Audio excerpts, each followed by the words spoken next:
Haïti, l'idée du panafricanisme ne lui est pas étrangère. Haïti est la mère fondatrice de cette idée. Lorsqu'en 1791, du panafricanisme, en 1815, quelques années après notre indépendance, lorsque nous avons accueilli Simon Bolivar pour lui dire nous vous donnons des armes, nous vous donnons de l'argent à une seule condition. Même dans nos familles nous disaient mais pourquoi vous prenez une grande partie de vos économies pour aller à Haïti? Et nous leur avons répondu parce que si le cœur du panafricanisme ne respire pas, le corps mourra.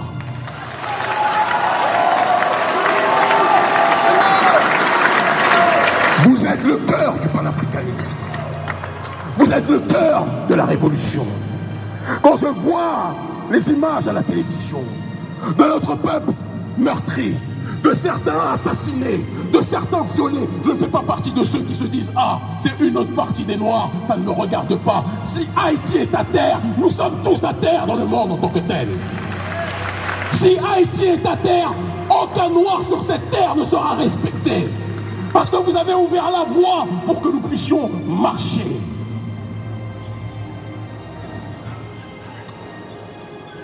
Peuple haïtien, souvenez-vous de ce que vous dit l'hymne national haïtien. Souvenez-vous de ce que vous dit la dessalinienne. Souvenez-vous des sacrifices qu'ils ont été prêts à faire pour aller vers la voie de la libération. Et souvenez-vous que la situation actuelle que nous vivons n'est pas qu'une situation matérielle. C'est une démarche dans l'immatériel. La maçonnerie internationale et les réseaux occultes occidentaux ont tout fait pour plonger sous hypnose le peuple haïtien. Ils ont tout fait pour vous pousser à avoir honte de vous-même. Cessez de vouloir être étranger à vous-même. Cessez d'être dans cette démarche de l'aliénation. Comprenez que où que vous alliez, où qu'un lion veuille voyager, un lion dans une mer ne sera jamais un poisson. Un lion dans la mare au cochon ne deviendra pas un cochon. Un Haïtien en Occident ou ailleurs restera toujours haïtien.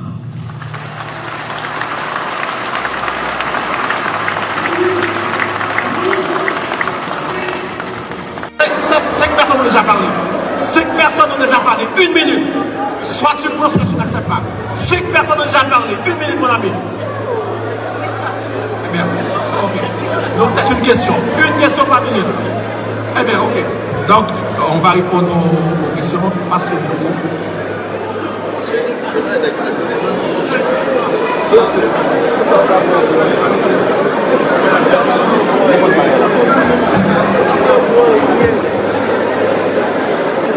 Oui.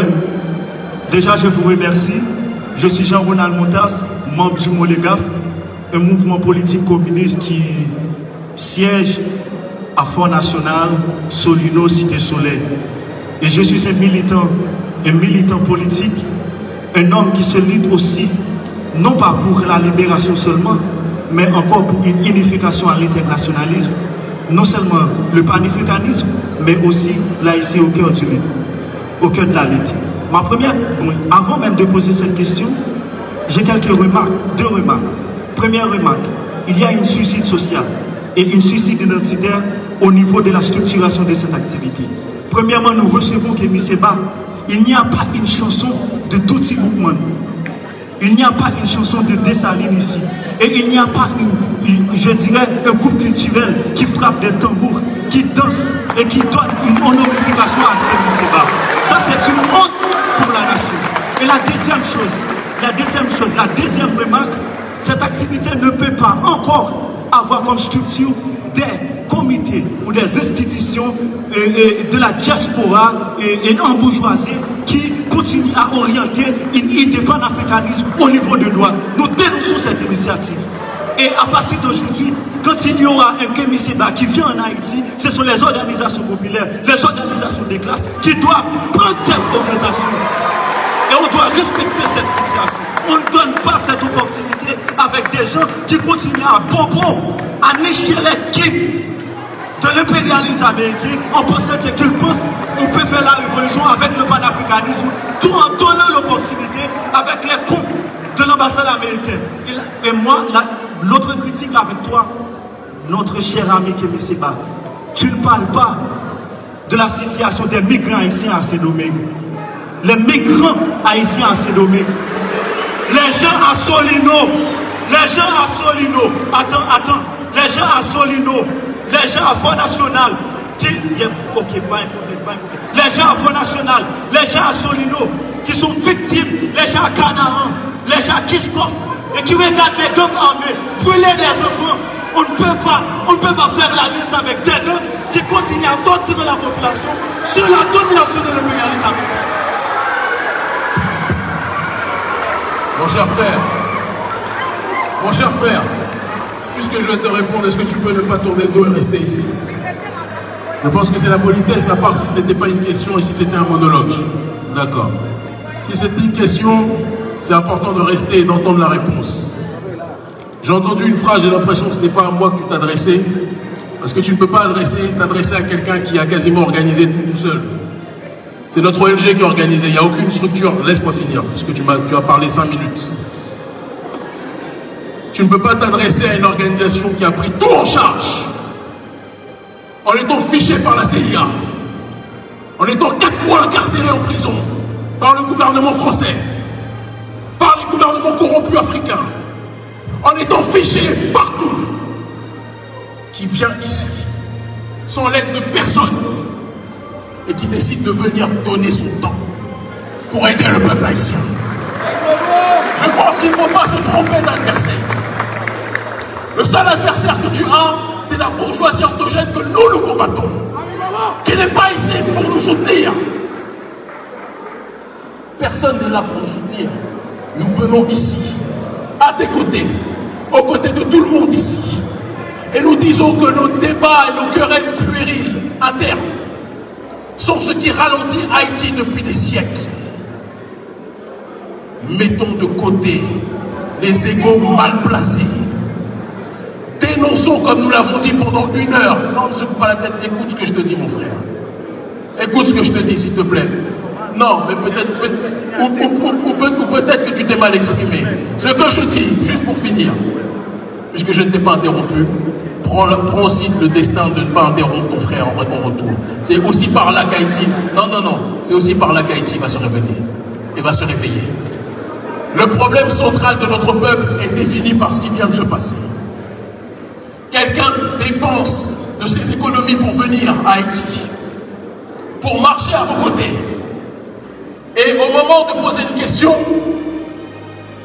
à ma personne qui me concernerait, tu t'adresses à des organisations que vous combattez, que nous combattons aussi. Je ne suis pas ton adversaire, mon frère. Je suis ton ami, je suis ton frère. Nous avons traversé la mer pour venir vous voir alors que personne ne nous paye pour ça. Nous avons privé de l'argent que nous aurions pu donner à nos enfants pour venir ici, pour vous. Donc il faut qu'on apprenne entre nous ce que signifie s'aimer, partager, s'entraider, s'encourager, être solidaire et dénoncer les ennemis réels de notre peuple. Tant que nous passerons notre temps à être dans des querelles horizontales et non pas dans une bataille verticale, les organisations bourgeoises nous regarderont en riant. Parce que nous ne ciblons jamais les bons ennemis. Parce que nous ne ciblons jamais les bons adversaires. Parce qu'on nous a appris à nous battre contre celui qui est juste à côté de nous, au lieu de nous battre contre ceux qui sont au-dessus. Nous sommes présents ici. C'est important qu'on le rappelle, même si ce n'est pas quelque chose que certains aimeraient dire. Nous avons tout dépensé pour que tout puisse s'organiser. Le gouvernement nous regarde avec défiance. Le gouvernement a même hésité au moment, si je n'avais pas le passeport diplomatique, peut-être que je ne serais pas rentré ici. Et nous sommes venus par amour pour vous. La seule succession que nous vous donnons, Et nous insistons sur ce point. Il n'y a pas de révolution sans l'union au niveau du prolétariat entre les différentes fractions. Si on veut faire une révolution sociale,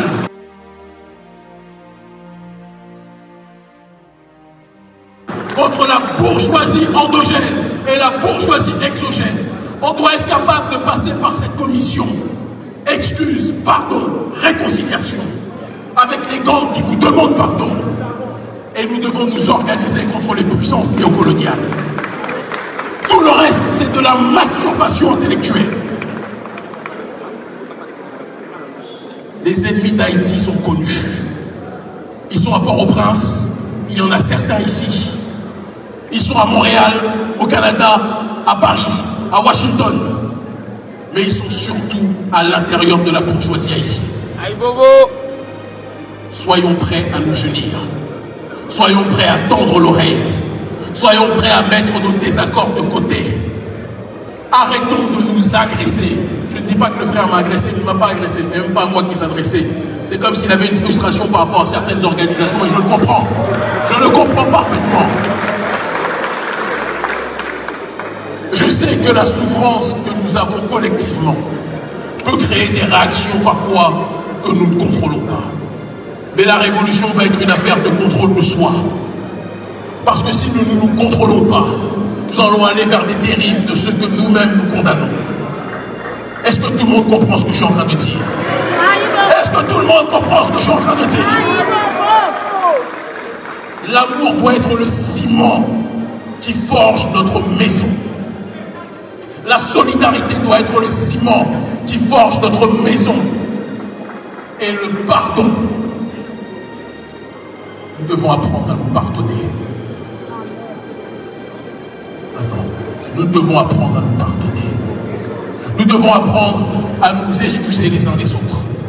Nous devons apprendre que si nous ne sommes pas capables de nous soutenir les uns les autres, ce n'est pas l'extérieur qui nous soutiendra. Je l'ai dit, nous pouvons vous amener tous les soutiens géopolitiques de la Terre. Je l'ai dit, nous pouvons faire en sorte de vous amener les soutiens des pays de l'AES. Mais vous devez d'abord créer ce ciment de l'unité réellement. Et je déplore dans toutes les questions qui ont été posées qu'il n'y ait pas eu une seule question d'une femme. Une seule, sur combien? Et j'adresse ce message aux femmes haïtiennes aussi. Il n'y aura pas de révolution sans vous. Il n'y aura pas de révolution sans vous. Mais vous devez aussi entendre que vous devez cesser de vous assigner. J'ai lancé un appel aux gangs. J'ai eu plusieurs chefs de gang qui, depuis le début de notre séjour, nous ont contactés. Nous allons rendre public d'ici quelques jours leurs propositions par rapport à l'appel que j'ai lancé. J'ai dit aux chefs de gang qu'ils devaient baisser les armes contre le peuple. Parce que les ennemis des gangs, ce n'était pas le peuple haïtien, c'était ceux qui leur donnaient les armes pour tirer sur le peuple haïtien. Vous allez être surpris d'apprendre d'ici quelques jours que des chefs de gang parmi les plus puissants ont compris le message que nous avons lancé et sont prêts à cesser de pointer les armes sur le peuple et de s'organiser comme une force citoyenne pour résister contre le système néocolonial.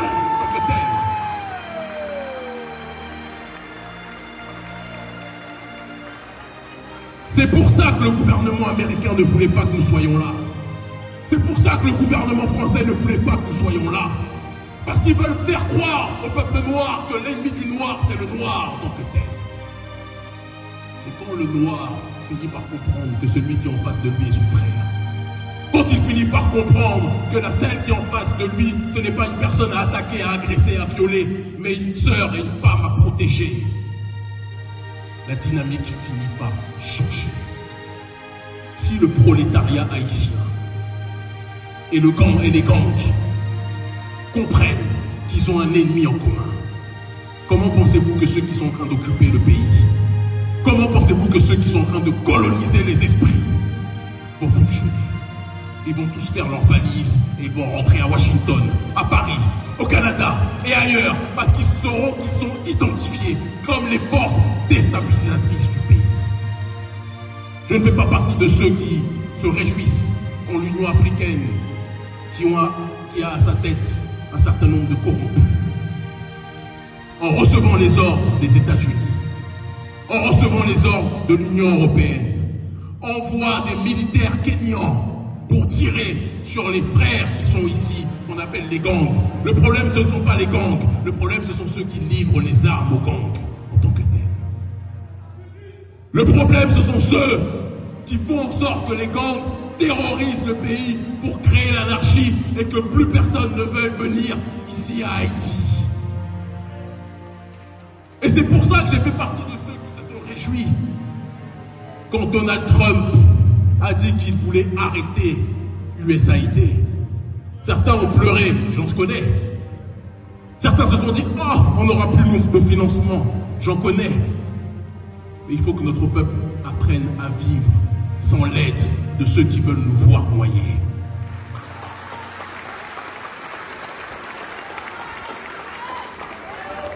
C'est lorsque, et c'est vous, peuple haïtien, qui nous avez montré l'exemple au niveau mondial.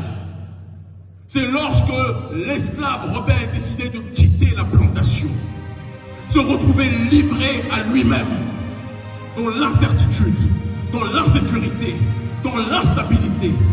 C'est dans ces moments-là de transcendance et de dépassement que l'esclave rebelle finissait par trouver sa voie pour agir dans le cadre de l'autodétermination.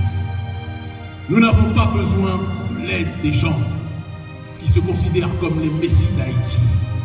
Le seul messie d'Haïti, c'est l'haïtien et l'haïtienne en tant que tel. Le seul messie d'Haïti ne peut pas venir de Washington, de Paris ou du Canada. Le seul messie d'Haïti, c'est l'homme haïtien, la femme haïtienne, le jeune haïtien, la jeune haïtienne, la jeunesse prolétaire, la jeunesse universitaire. Tous ceux qui sont sur ce sol, qui sont dans la diaspora et qui comprennent qu'ils ne peuvent respirer chaque jour sans penser à comment faire pour relever Haïti. Ce qui nous manque, c'est le rappel de ce que signifie le panafricanisme. La cérémonie du bois caïman, c'était l'unité de diverses esclaves rebelles, de différentes ethnies, de différentes approches spirituelles. Ils ont décidé de mettre leurs désaccords de côté. Ils ont décidé de mettre leurs égos de côté. Ils ont versé leur sang. Et ils ont fait vœu commun de transcendance pour libérer leur population. Cet exemple-là a créé le panafricanisme. Cet exemple-là est la matrice politique, idéologique, culturelle du panafricanisme qui signifie l'unité des diverses formes d'africanité dans le but d'obtenir une collective souveraineté. Il n'y aurait pas de révolution haïtienne à travers cette cérémonie du bois caïman, il n'y aurait pas eu la révolution panafricaniste. Il n'y aurait pas eu de Marcus Garvey, il n'y aurait pas eu de Malcolm X, il n'y aurait pas eu de Kwame Nkrumah, il n'y aurait pas eu de Thomas Sankara, il n'y aurait pas d'Ibrahim Traoré aujourd'hui s'il n'y avait pas la démarche de révolution haïtienne en tant que telle. Mais comment pouvez-vous inspirer le reste de l'humanité noire et ne pas comprendre que si vous êtes les inspirateurs, vous devez réactiver cette pensée en vous-même? Vous n'avez même pas besoin de Kémy Séba. Vous n'avez même pas besoin d'urgence panafricaniste. C'est nous qui avons besoin de vous. C'est le monde noir qui a besoin d'Haïti. C'est le monde noir qui a besoin de votre réveil. C'est le monde noir qui a besoin de votre résurrection. C'est le monde noir qui a besoin que vous remettiez plus que jamais dans vos cœurs et dans votre esprit le courage et la flamme qui a plus que jamais au commencement ravivé les espérances. Haïti est à une croisée des chemins. Vous pouvez soit aller vers la destruction définitive ou aller vers la résurrection ultime qui pourra être un outil géopolitique fondamental pour le reste de l'humanité. Haïti est, géographiquement parlant, un pays qui est un problème pour l'oligarchie d'Occident. Vous êtes à proximité des États-Unis, à quelques heures de Miami. Le gouvernement américain sait que s'il y a une démarche révolutionnaire ici, il va se retrouver avec une situation bien pire qu'à l'époque de Cuba, du grand Cuba. lorsqu'ils étaient à proximité du territoire américain et qu'ils étaient dans une dynamique géopolitique autre. Vous vous plaignez, vous souffrez. Il y a la précarité, il y a l'injustice sociale, il y a l'insécurité. C'est une réalité. Mais vous avez en vous-même, en vous tous, les clés de votre survie. En vous-même, en vous tous, les clés de votre libération. En vous-même, en vous tous, les solutions pour aller vers la voie de l'autodétermination. Mais il faut que vous soyez prêts à vous engager. Il faut que vous soyez prêts à chercher autre chose que le profit individuel. Il faut que vous soyez prêts à chercher autre chose que la survie égoïste de l'un au détriment des autres. Qui est prêt à donner sa vie pour Haïti?